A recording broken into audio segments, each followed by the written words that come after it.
আমাদের এই বিজনেসটা অনেক গুরুত্বপূর্ণ, ওদের থেকেও যে এজেন্ডা যে আমাদের কাছে এসছে, যে মোশনটা, এটা অনেক বেশি গুরুত্বপূর্ণ। ওর তো নয় আজ নয় কাল হতেই হবে।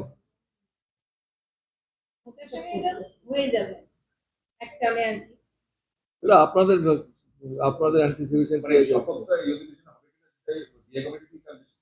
কালকে আমরা বই কমিটির আলোচনায় বসবো, আমাদের কতগুলো কনভেনশনালি কতগুলো জিনিস হয় এগুলো আমরা আলোচনা করবো। বিশেষ করে এটা নিয়ে তো গুরুত্বপূর্ণ ব্যাপার। এটা নিয়ে আপনারা জানেন যে আমরা এর আগেও যখন আমাদের স্ট্যান্ডিং কমিটি ফরমেশন হয়েছিল, আমরা বিরোধী দলকে আমাদের 9টা কমিটি দিয়েছিলাম, 9টা কমিটির চেয়ারম্যানশিপ দিয়েছিলাম, কিন্তু তারা একটাও গ্রহণ করেননি।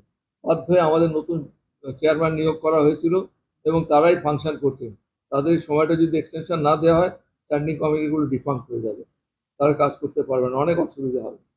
রাজ্যপাল তো কলকাতায় ফিরেছেন, দুপুর 2টো বেজে গেল। ভাই রাজ্যপালকে জিজ্ঞেস করুন না কেন, রাজ্যপালের উত্তর তো আমি